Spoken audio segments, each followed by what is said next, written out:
बच्चों लिख लो अगला example, example number 19, example number 19,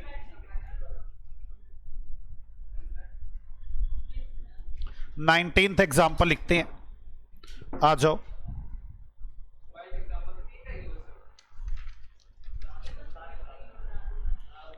balance sheet as on 31 मार्च 2026।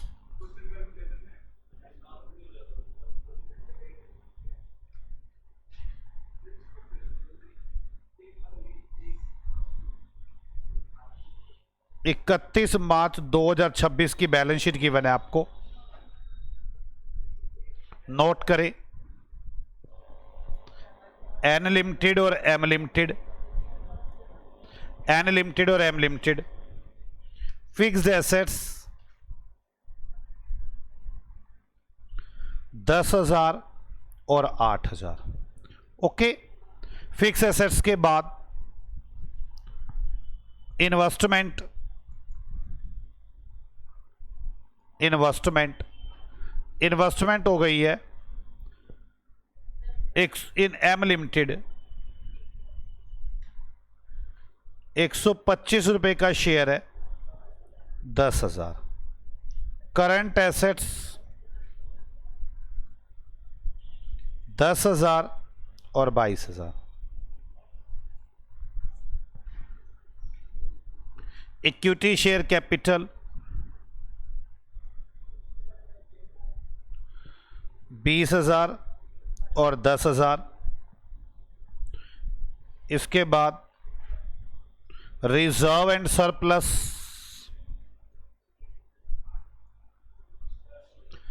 6,000 और 14,000।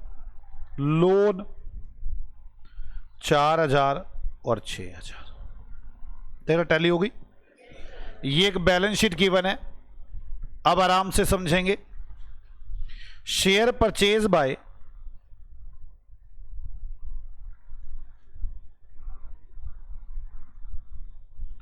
Neeraj limited as on 1 April 2024। 25-26 नहीं, 25 नहीं कह रहा, 24, 2 साल पहले। मैं जानबूझ के डिविडेंड की एडजस्टमेंट सिखाना चाहता हूं।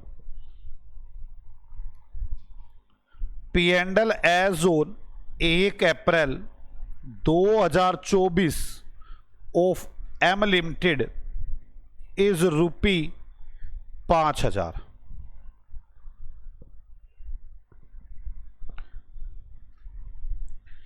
Dividend of 23 and 24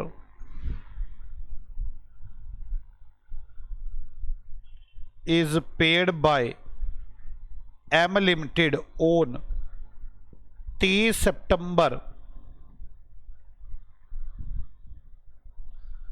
2024 at the rate 10% per annum, 10% annum नहीं।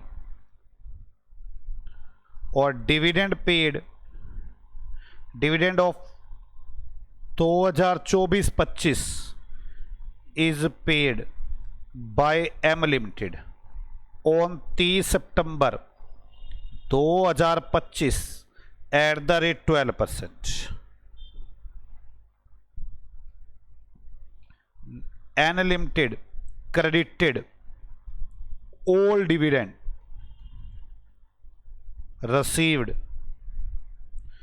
in the P&L accounts. Prepare consolidated balance sheet.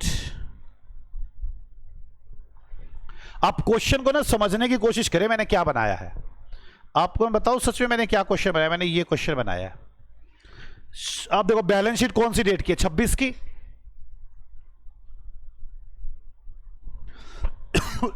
Share purchase कब के है, 1 अप्रैल 24 यहां,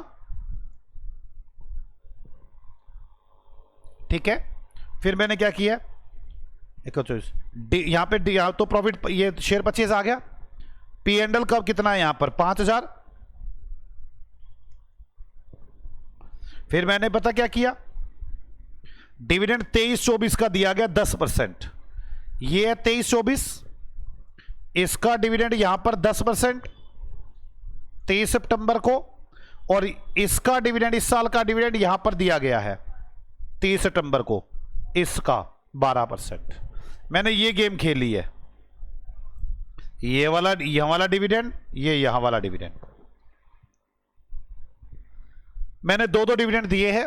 मैं देखना चाहूंगा कि आप पहचान पाएंगे प्री पोस्ट है नहीं है, क्या होना चाहिए। जानबूझ के मैंने ऐसा क्वेश्चन बनाया है। तो क्या मैं शुरू करूं? आ जाओ बच्चों, हम शुरू करते हैं और मेरी बात को समझना। कंसोलिडेटेड बैलेंस शीट बनानी है।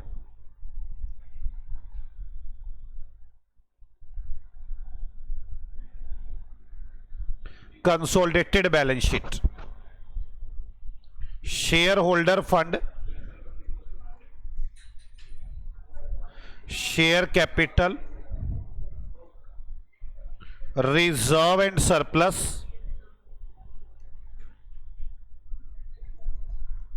माइनॉरिटी इंटरेस्ट, माइनॉरिटी इंटरेस्ट के बाद non current liabilities,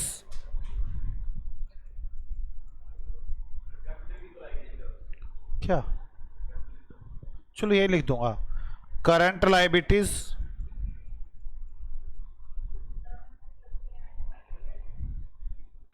non current assets and current assets. सबसे पहले क्या निकालेंगे हम? Percentage of holding. सिर्फ एक बोनस ही पंगे लेता है परसेंटेज ऑफ होल्डिंग में, जो है नहीं। 80%, 80 divide by 100 into 100, 80%। Clear? Statement showing goodwill और कैपिटल रिजर्व,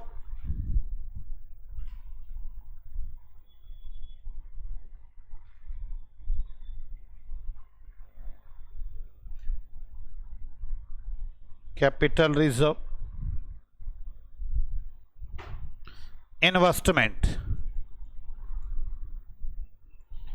1 अप्रैल 24 की 10,000 रुपए की। तो मुझे नेट एसेट्स भी कब की चाहिए? नेट एसेट्स 1 अप्रैल 24 की। Calculation of net assets, statement showing या कैलकुलेशन ऑफ नेट एसेट्स। आप देखिए आपके पास नेट एसेट्स के लिए क्या क्या है। मेरे पास इक्विटी शेयर कैपिटल है 10,000, इक्विटी शेयर कैपिटल है 10,000,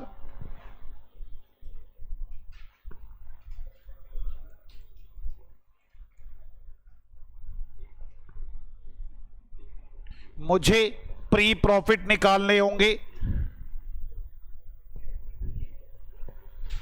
मैं कैलकुलेशन ऑफ प्री प्रॉफिट करूंगा। बच्चों फोटो बार बार खराब हो रही है, कोई बात नहीं, मैं पिक्चर में नजर नहीं आ पा रहा। Pre and post profit, total post pre P and या रिजर्व एंड सरप्लस।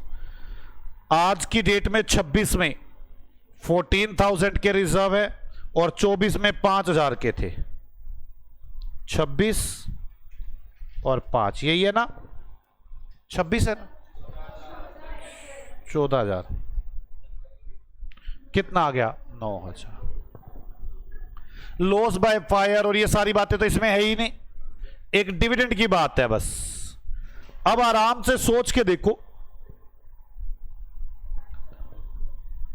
पहले मुस्कान की बात करता हूं, मुस्कान की बात करता हूं।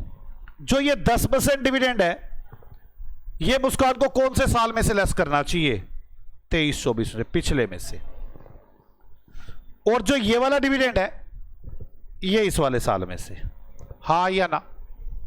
हमने क्या किया? 5 और 14 लेकर ये डिफरेंस निकाल दिया पूरा 9,000। सारा का सारा डिविडेंड, ये वाला भी और ये वाला भी, किस में से लेस हो गया? इसमें से। हाँ या ना?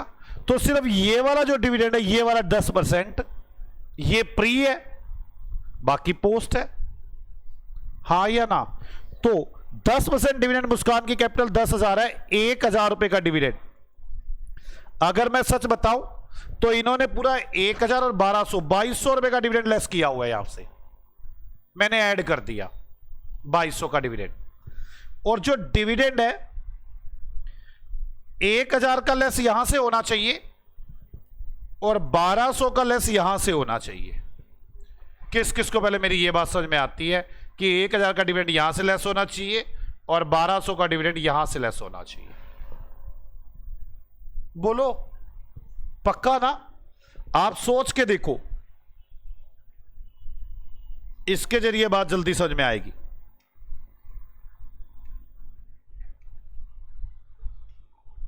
मैंने यहां पर 5,000 लिया, यहां 14,000 लिया, बैलेंस कितना लिया? 9,000।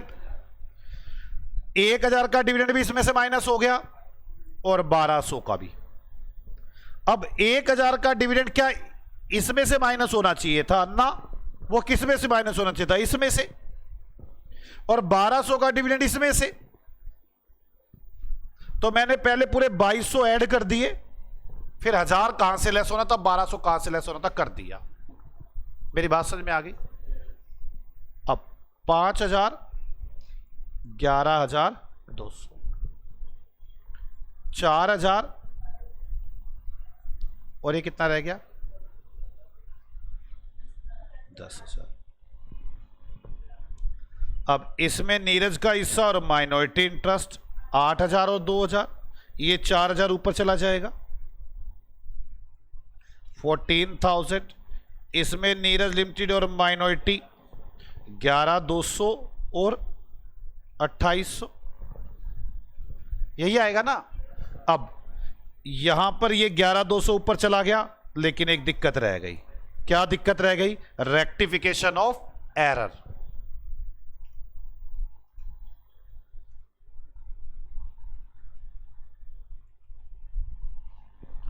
अब रेक्टिफिकेशन ऑफ एरर करेंगे हम। जो ये 1,000 का डिविडेंड है ये प्री है, तब मैं मालिकाना हक नहीं रखता था, मुझे मिल गया।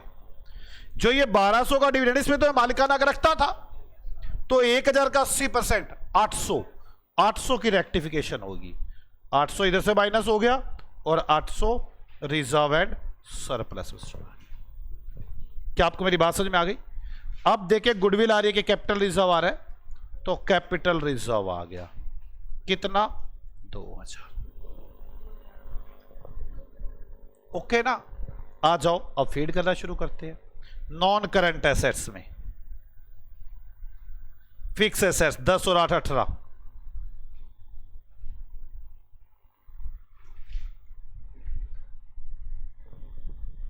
Current assets 32,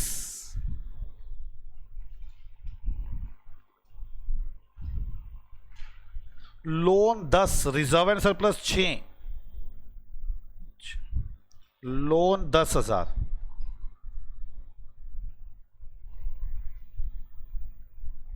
capital 20। अब जो जो यहां से आएगा, कैपिटल रिजर्व 2,000, इसी में जोड़ रहा हूं मैं, वैसे अलग से लिखता। कैपिटल रिजर्व के बाद माइनॉरिटी 2,800 और 2,000 4,800 माइनॉरिटी इंटरेस्ट। मेरा पोस्ट के प्रॉफिट में हिस्सा 8,000, 10 16 15,200 टैली हो गई बैलेंस शीट। क्या आपको समझ में आ गई? थोड़ा बहुत डिविडेंड समझ में आ गया होगा, बाकी डिविडेंड की डिस्कशन कल करेंगे। बाय बाय बच्चों।